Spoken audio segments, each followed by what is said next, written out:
The fluorescent lights of the discount grocery store buzzed faintly above, flickering in a rhythmic dance that made Emily's head throb just a little more. Her shoes were soaked from the slushy sidewalk outside, and every step she had taken that day felt as if it had been carrying not just her body, but the weight of everything she refused to speak about. She wore an old denim jacket, sleeves slightly frayed at the wrists, and held a red plastic shopping basket in both hands, gripping it like it might float away if she let go. Inside the basket were only 4 items: a small carton of milk, a box of generic cereal, a single banana, and a loaf of wheat bread.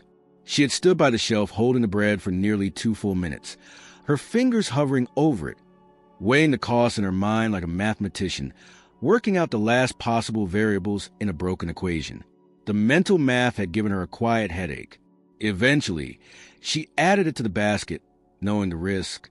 As she stepped into line, the ache in her feet reminded her of the double shift she had just finished. Emily was used to exhaustion, physical, emotional, all kinds. What she wasn't used to, or perhaps what she had simply forgotten how to endure, was the gaze of others. But even now, with only 4 items in her basket, she felt watched. The line inched forward. An elderly woman ahead of her had taken longer than expected, arguing over the price of eggs, her voice trembling with indignation. Emily kept her head down, trying not to appear impatient. When it was finally her turn, she gave the cashier a quick, apologetic smile and placed her items on the belt one by one. Then came the part she dreaded. From her coat pocket, Emily pulled out a handful of coins. Not quarters or dollar coins, but mostly nickels, dimes, and a few tarnished pennies. She placed them gently on the counter and began counting in a whisper. Her fingers, red from the cold, trembled slightly as she slid the coins across the smooth plastic surface, separating them into small piles. Behind her, the line grew. Michael stood third in line and watched with mild irritation as the minutes ticked by. He had ducked into the store for something simple, just a pack of batteries and a soda. He hadn't planned to stay more than 5 minutes. But now, with the slow crawl of the line and the sound of coins being counted one by one, he felt his patience thinning. When the cashier repeated the total and Emily hesitated, checking and rechecking her piles, Michael exhaled loudly. It wasn't just the sound of a sigh, it was a declaration. He rolled his eyes and chuckled, loud enough for her and everyone else nearby to hear. Then he said it. In 2025, and we're still paying in pennies? Come on. The word slipped out with sneer, more amused and angry, but sharp enough to slice the air. Emily froze. Her hand, which had been reaching for another dime, stopped mid-motion. The small clink of metal on plastic no longer filled the silence. Her shoulders tensed. She didn't look up, didn't say a word. Instead, she lowered her eyes even further, as if hoping the linoleum floor might open up and swallow her. The cashier, a woman in her 40s with tired eyes and chipped pink nail polish, looked briefly toward Michael, then back at Emily. She said nothing. Michael shifted his weight from one foot to the other, clearly not expecting his comment to land so heavily. The silence in the store thickened. Even the refrigerator units in the back, humming along with their usual monotony, seemed quieter than usual. Emily resumed counting, this time faster, her breath shaky. Her face was turned slightly to the side, away from the line behind her, but not enough to hide the faint shimmer collecting in her eyes. Michael noticed. He tried to ignore it at first, telling himself it was just one of those things. You say something, people get awkward, you move on. But something about the way she hunched her shoulders, the way her hands trembled as she placed another nickel on the counter, made it harder to dismiss. He looked again. She wasn't old. Early 20s, maybe. Tired, yes. But not indifferent, not defiant. The embarrassment on her face was real, and now, painfully visible. She looked like someone who had been trying for too long, for too little, and this moment, this checkout line in a second-rate grocery store, was just another invisible bruise in a life full of them. Michael scratched the back of his neck, suddenly feeling too warm under his jacket. He glanced down at the batteries in his hand, the soda tucked under his arm. All he wanted was to be in and out. No drama, no complications. And yet, he found himself watching her, not with irritation this time, but with a dawning sense of unease. He had misread the situation. The laughter that had escaped his mouth a moment ago now felt sour, stuck somewhere between his chest and throat. The kind of laugh you want to swallow back the moment it's born. The cashier finally began counting the coins herself, muttering quietly as she verified the total. Emily didn't speak. Her eyes were locked on the corner of the counter, unfocused. Michael didn't know why, but he stopped tapping his foot. He didn't look at his watch again. Instead, he stared at the 4 small items on the belt: a loaf of bread, a banana, milk, cereal, basic, humble, essential. For the first time since he entered the store, he wondered what had brought her here, and why paying for those things, with coins no less, seemed to take every ounce of courage she had left. Michael shifted his weight from one foot to the other, now unable to shake the awkward tension that clung to him like humidity on skin. The comment he made only moments earlier, so casual, so cutting, now echoed unpleasantly in his mind. He hadn't expected it to land like that. Truthfully, he hadn't thought much at all. It was just a reaction, something flippant to fill the boredom of waiting. But boredom had given way to discomfort, and discomfort, now, to something closer to regret. The line behind him had grown. A mother with a restless toddler was now directly behind him, sighing softly as the child tugged at her sleeve. The murmur of small frustrations and the low thrum of freezer fans returned to the background, but Michael's focus remained fixed on the girl at the counter. She wasn't a mystery in the romantic sense. She didn't stand out in any obvious way. No bold colors, no dramatic gestures. But the quiet around her had become more telling than any display of emotion. The kind of silence that follows people who have long stopped expecting things to get easier. Michael watched as the cashier finally stopped counting and read the total aloud again, this time with a note of finality. Emily nodded faintly and reached into her jacket pocket again. Her hand emerged with a crumpled dollar bill, which she flattened out and offered. The cashier took it wordlessly, entered the final numbers, and the register responded with a dull beep. Then something changed. There was a pause, a slight hesitation that wasn't part of the usual transaction rhythm. Michael noticed it immediately. The cashier leaned in slightly, eyes flicking from the register screen to the items on the belt, then back to Emily. Without looking up, she spoke quietly. "You're still short by 17 cents. Michael saw the stiffness in Emily's posture as her fingers clenched slightly. She didn't say anything right away. Her eyes stayed low. Then, slowly, she reached toward the loaf of bread, her hand brushing it with reluctant fingers. "I'll take this one off," she said softly, barely louder than the hum of the refrigerators. The cashier gave a tired nod and reached for the item. Michael's eyes were fixed on the scene, not in judgment now, but with a creeping sensation that felt too close to guilt. The bread wasn't some fancy artisan loaf. It was store brand, plain wheat, probably the cheapest one available. Nothing about the scene was dramatic, yet he felt a deep wrongness in the act of removing it, like watching someone give up the last thing they needed but could no longer justify. His hand twitched. This was the moment that stuck with him, even more than the coin counting or the silence after his remark. It was a single, quiet gesture, the surrender of a loaf of bread, that shifted something inside him. He didn't say anything yet, not immediately.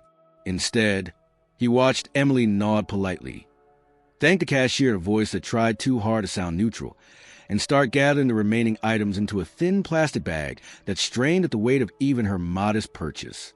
Her movements were careful, practiced, like someone used to making do with too little.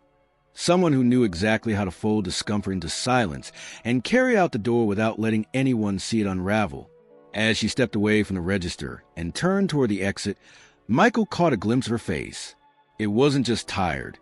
It was worn in a way that made him realize he had no idea how many miles she had walked before arriving at this moment. There was no story written on her clothes or shouted by her posture. Everything about her was quiet. But now that he had noticed, he couldn't stop noticing. Michael paid for his batteries and soda quickly, avoiding eye contact with the cashier. She gave him a perfunctory "have a good night," which he barely heard. He stepped outside and immediately spotted Emily a few feet ahead, walking with deliberate slowness down the icy sidewalk. She hadn't put her hood up, even though the wind had picked up and whipped strands of her hair across her face. She clutched the plastic bag with both hands, the thin handles digging slightly into her fingers. It would have been easier to just walk away, to turn left and head back to his car, drive home, forget the whole encounter. But something made him follow, at a distance at first, just curious, just to see where she was going. Emily walked for several blocks without looking back. The houses around them were modest, most with small porches and fences lined with last week's snow, now turned gray and crusted. Her steps were steady but slow. Michael kept his pace behind her, unsure of his own intentions. He wasn't a stranger to hardship. He had seen enough of it during his own rougher years to recognize when someone was wearing it like a second skin. But this was different. He hadn't just witnessed poverty or exhaustion. He had, in a single moment, contributed to it, made it worse, even if only by a margin of 17 cents and a poorly timed laugh. After several minutes, Emily turned down a narrow side street and disappeared behind a faded blue building that looked like a small apartment complex. Michael didn't follow her there. He stopped at the corner, hands in his pockets, and stared at the building for a long moment. He didn't know her story. Not really. But for the first time in a long while, he wanted to. The following afternoon brought with it thin, wet snow that clung to windshields and made the sidewalks slick with slush. Michael had woken up feeling an unshakable restlessness, one that he tried to blame on the weather or the cold coffee he'd gulped before leaving the apartment. But beneath the surface, he knew exactly what it was. The image of the young woman from the checkout line, Emily, though he still didn't know her name, had rooted itself in his mind overnight. He didn't fully understand why, but her presence, or more accurately, the way he had witnessed her silently surrender a basic need without protest, had carved a quiet space in his memory that refused to fade. After a largely unproductive day at work filled with half-hearted meetings and unread emails, Michael found himself walking into the same discount grocery store around 5 in the evening. He wasn't out of anything, and he wasn't particularly hungry. He just felt drawn back to that space, like something unresolved still lingered between the flickering lights and chipped linoleum floors. As he moved through the narrow aisles, he saw the same cashier from the day before, her pink nail polish even more chipped, her demeanor just as worn. She didn't acknowledge him beyond a brief glance. Whatever had unfolded 24 hours ago hadn't been memorable to her. For her, it was probably one of many quiet humiliations she watched each day, blurred together in a routine of scanned barcodes and unspoken sadness. Michael left the store without buying anything. He stood outside for a few minutes, watching people come and go. Then, as if pulled by instinct, he retraced the path Emily had taken the night before, past the bank, the empty bus bench, the row of houses with sagging porches. He didn't have a clear plan, just a desire to understand. When he reached the narrow side street again, he paused at the corner. The apartment building stood silent and dull, its siding faded from years of sun and wind. A few windows glowed dimly from within, but otherwise it looked as unremarkable as any place trying not to be noticed. He nearly turned back, but then the door opened. Emily stepped outside wearing the same jacket from the day before. Her hood was up this time, framing her face, and she carried a folded piece of paper in one hand. She didn't see him immediately. She walked slowly toward the bus stop at the far end of the street, her boots crunching softly in the fresh slush. Michael hesitated for a beat, then followed at a respectful distance, unsure what he would say, if anything. He just wanted to see if she was okay. The bus shelter was empty when she arrived. She sat down on the far side of the bench and unfolded the paper in her hands. Michael, now close enough to see her clearly but not close enough to intrude, noticed how she leaned forward, elbows on her knees, eyes scanning the page with stillness that suggested concentration, but not peace. Her brows furrowed gently. Whatever she was reading didn't bring comfort. He walked past slowly, letting his footsteps be heard, then turned and approached the bus stop from the opposite side, careful not to seem like he had been following her. As he neared, she looked up, startled for a second. Recognition flickered in her eyes.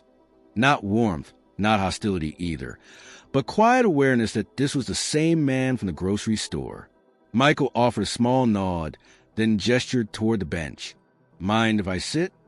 She hesitated, then gave a slight shrug. folding the paper and tucking it into her jacket. He sat down, leaving a respectful space between them. The wind swirled through the shelter, cutting through the silence. "I didn't mean to make you uncomfortable yesterday," he said after a moment. "What I said, it was stupid. I'm sorry." Emily looked ahead, not meeting his eyes. "You don't have to apologize. You didn't know anything." "I didn't bother to know," he replied, voice quieter now. "And that's kind of the problem." She exhaled, the white mist of her breath curling into the cold air. Her hands were tucked deep into her sleeves. They sat for a moment like that, two strangers suspended in an awkward peace, before she finally turned slightly toward him. "I had 17 cents, she said, voice level, as though stating a fact rather than a complaint. "I checked 3 pockets twice and found a nickel in my shoe at the door before leaving. I thought it would be enough." Michael didn't speak. He just listened. Emily continued, her voice steady, but distant. "I get food stamps, but they don't come until the end of the week. I was trying to stretch what I had left. The bread was supposed to be for the weekend. I figured I'd make it work." Michael glanced at her, trying to read her expression, but she kept her gaze forward. "You don't have to explain," he said. She laughed once, a bitter, brief sound. "That's the thing. I feel like I always do." Silence again. Then she reached into her pocket and handed him the folded paper. He took it carefully and opened it. It was a printed notice, standard letter format, a pale watermark from the apartment company in the background. His eyes scanned it quickly. "Final rent warning. Payment overdue. Possible eviction within 72 hours. He looked up at her. "I've been applying for everything," she said, her voice thinner now, more fragile. "I had a job. 2, actually. 1 ended. The other keeps cutting hours. And no one tells you how fast everything collapses when you lose 1 paycheck." Michael folded the paper slowly and handed it back, unsure what to say. Everything he thought of felt either performative or patronizing. He didn't know her, didn't know what the right words would be, or if there were any. She tucked the paper back into her jacket. "I'm not asking for anything," she said quickly, perhaps sensing the tension. Yesterday was awful, and weirdly, it was one of the better days." Michael looked away, then back at her. "Better?" "I didn't cry," she replied simply. The honesty of it knocked something loose in him. He realized he had been trying to frame the situation in his head, categorize it neatly. But life didn't work that way. It was messy and cruel, and often unfair. And sometimes it showed up in the form of a young woman, counting coins in front of a line of strangers. The bus arrived, slowing with a hiss of brakes. Emily stood up, adjusted her jacket, and turned to him. "Thanks for listening," she said. "Most people don't." He nodded, standing too. "Most people should." As she climbed onto the bus, he stayed behind. The door closed with a soft whoosh, and the vehicle pulled away, leaving a trail of mist in its wake. Michael stood in the cold for several minutes after, staring down the street, the bus now long gone. Something had changed in him, and it wasn't pity. It was recognition. Michael spent the rest of that evening in a strange state of mental disarray. He hadn't realized how quiet his apartment was until he sat on the edge of his couch and let the silence press in around him like fog. The TV remained off. His phone buzzed with a couple of notifications from coworkers, but he ignored them. What replayed in his mind wasn't a dramatic scene, but the calm way Emily had handed him that eviction notice, the steady tone of her voice, the matter-of-factness with which she laid out her circumstances. There was no begging, no performance. It was a kind of truth that didn't need to raise its voice to be heard. He had made mistakes in his life. He knew this. Times when he let his pride or comfort get in the way of doing something right. But very rarely had those moments come with such clarity in real time. Usually, regret caught up later. This one had arrived immediately, parked itself beside him, and refused to leave. The next morning, he found himself back at the store. Not to follow her, not to observe, but to act. He didn't know if she would even show up again, but he had made a decision before he left the apartment, and the thought of turning back felt like an old version of himself trying to crawl back into his skin. He couldn't let it. He walked the aisle slowly, not for the sake of browsing, but with purpose. In his cart, He placed things that seemed almost too modest for the weight they carried. A fresh loaf of bread, a pack of pasta, canned beans, a bottle of generic laundry detergent, a dozen eggs, a bag of apples. There was no luxury, no indulgence, just basics. Items chosen with a quiet understanding of what survival looked like. When he reached the checkout line, he paid in cash, requested paper bags instead of plastic, and carried everything out in 2 careful loads. He didn't go to her apartment building immediately. Instead, he drove past it once, parked around the corner, and sat for a long time, watching the entrance. There were people coming and going, none of them familiar. He didn't know which apartment she lived in. He didn't even know her last name. But when he finally stepped out of the car and approached the building, bags in hand, the cold biting at his exposed wrists, he saw her before he reached the door. She was sitting on the top step of the building's entrance, jacket zipped all the way up, legs drawn close, hands tucked into her sleeves. Her hair was slightly damp, probably from the light snow that had started falling again. When she noticed him approaching, she looked up, not surprised, but wary. Michael stopped a few feet away, unsure if she would stand or tell him to leave. Instead, she just tilted her head slightly, questioning. "I didn't want to just disappear after yesterday," he said. "I brought something." He lifted the bag slightly, the paper crinkling under his grip. Emily stood slowly, brushing her hands on her jeans. "Why?" The word was not accusatory, but it carried weight. It was not a rhetorical question. She wanted to know. Michael took a breath, looked down at the bags, then back at her. "Because I saw something I shouldn't have ignored.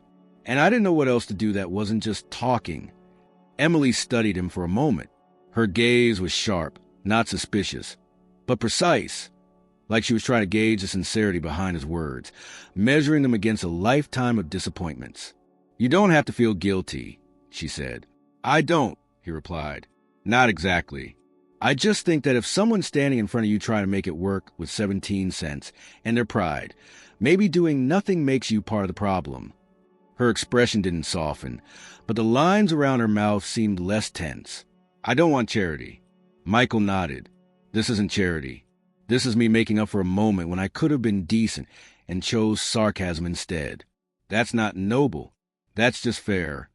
They stood in silence for a few seconds longer before Emily stepped forward and reached for the bags. He handed them to her without comment. She held them with both hands, her grip firm, not shaking this time. "Do you want to come up?" she asked, surprising both of them. Michael blinked. "Are you sure?" "I have nothing but time right now," she said flatly, then added, "and I'm not great at letting people do things for me without knowing who they are." He followed her up the stairs and through a side door that led into a dimly lit hallway. The carpet was worn and faded, but clean. The walls bore scuffs and chipped paint, but there was a strange sense of order within the disrepair. Her apartment was on the 2nd floor. When she unlocked the door, he was struck first by the warmth inside, then by the stillness. It wasn't cluttered, but was sparse. 2 mismatched chairs, a small table, a mattress on the floor with folded blankets, and a shelf with books organized carefully despite their worn spines. She placed the bags on the kitchen counter and began unpacking them without ceremony. Michael remained near the door, unsure where to stand or what to say. "I used to have more," she said suddenly, her back to him as she placed the apples into a bowl. "Furniture, better dishes, even a TV.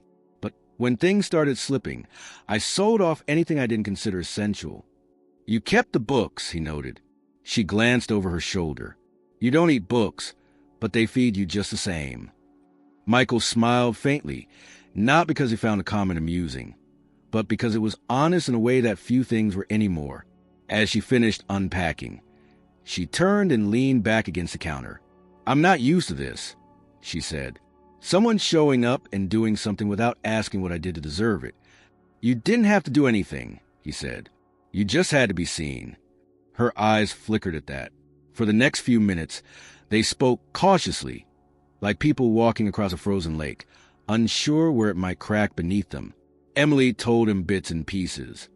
Where she had worked, what her days used to look like before the hours got cut, how she tried to keep her dignity even when everything else felt like it was slipping through her hands. Michael listened, not trying to solve anything, not offering advice, just being present. When he finally stood to leave, she walked him to the door. "Thank you," she said, and this time there was no hesitation in her voice. No barrier. He nodded. "I'll see you around." As the door closed behind him, Michael felt lighter, not because he had done something good, but because he had finally chosen to care deliberately instead of by accident. In the days that followed, life did not transform overnight, nor did Emily suddenly find herself on a path free of resistance. The eviction notice still sat folded on her kitchen table, now weighed down by a can of soup from the grocery bag Michael had brought. The apartment remained quiet, the air heavy with that thin tension between survival and uncertainty. But something subtle had shifted. The silence in her space no longer echoed quite the same way. It had a different shape now, filled with the lingering presence of someone who had looked her in the eye and chosen not to turn away. Michael, too, resumed his routines, but the days had begun to move differently. The things he once moved past without noticing now drew his eye. A man sleeping on a bench downtown.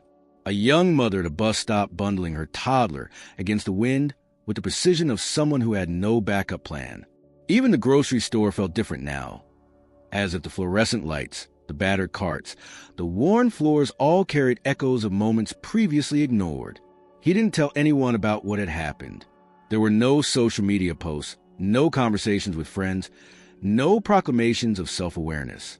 It wasn't about that. This wasn't a story to be shared as an act of redemption or virtue. It had never been about fixing something or playing hero. What lingered in him was far quieter than that, a kind of reckoning, a small fracture in the lens through which he looked at the world, one that refused to close no matter how many emails he answered or how many bills he paid on time. He visited Emily again a few days later, not with groceries this time, but with coffee and 2 blueberry muffins. She opened the door, wearing the same jacket, her expression unreadable until she saw what he carried. Then, with a faint smile, she stepped aside to let him in. They sat by the small window near her kitchen table, sipping coffee from chipped mugs and watching the wind toss bits of trash across the street below. Conversation came easier now. Emily spoke more than she had before, still careful, still choosing her words with the deliberation of someone who had long learned that speech could cost something, but the warmth was there, visible beneath the surface. She told him about the first job she'd ever had, cleaning rooms in a motel off the interstate. How she'd once wanted to be a teacher, but had dropped out of community college when her mother got sick. She spoke of things without asking for pity, recounting her life as a series of choices and consequences, none of them easy, none of them clean.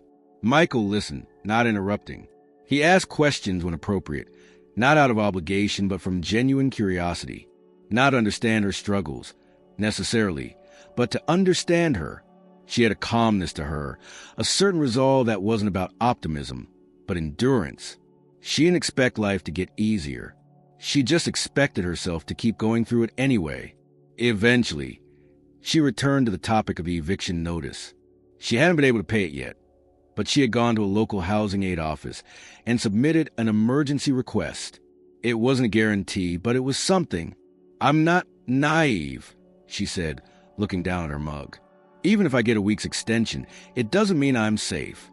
But it's better than doing nothing." Michael nodded. Doing something is always better. She gave him a glance then, something unspoken passing between them, a recognition that perhaps these conversations, these visits, the strange connection born from one uncomfortable moment, was part of that something. When he left later that afternoon, the wind had picked up and the sky had turned the color of steel. As he stepped outside, he realized he had started looking for her apartment window from the sidewalk below. It struck him as odd. How easily one could learn to care about someone who had been a stranger not long ago. How fast a story could change when the observer chose to stop watching and start participating. That night, Michael walked through his apartment with a different sense of presence. He passed by his fully stocked pantry, the clean dishes stacked neatly in the cabinet, the throw blanket folded over the back of his couch. None of these things had meant much to him before. Now, they whispered something different. Questions he hadn't asked himself in a long time. Who was he before comfort had dulled his senses? when had he last looked at the world around him and let it move him enough to act? Days turned into a week. Emily sent him a message on a Thursday afternoon. It was short, just a single line. They gave me an extension. I've got until the end of the month. Michael read the message several times before replying. His fingers hovered over the screen longer than necessary before typing. That's good. Let's find a way to make it last. She replied with a thumbs up, and though it was just a simple gesture, it felt like an agreement. A small pact between two people who had collided not through fate or coincidence, but through choice. One had chosen to speak without thought. The other had chosen to endure it. What came after was no longer about mistakes. It was about what they did now. Later that week, they met again, this time at a small diner near the edge of town. The kind of place that smelled of bacon grease and brewed coffee, with cracked vinyl booze and a waitress who called everyone Han. They talked like old acquaintances slowly becoming friends. No grand plans. No promises. Just presence. As Michael drove home afterward, headlights carving paths through the dark, he thought about the laugh he had let slip that first night. The careless, sharp sound of it, born out of ignorance and haste. It haunted him still, not because it had hurt her irreparably, but because it had revealed something in him he couldn't ignore. But now, that memory came with another sound. The rustle of grocery bags being unpacked with quiet gratitude. The soft scrape of chairs across the floor as they sat down together. The hum of a bus pulling away into the night after two strangers had shared a moment of honest reckoning. These were not dramatic sounds. They were small, subtle, but they lingered. They reminded him that most impact, the kind that actually stays, doesn't come in loud declarations or grand gestures. It happens in silence, in stillness, in choosing to look at someone not as a burden, but as a story worth knowing. And sometimes, a single loaf of bread was all it took to begin rewriting that story.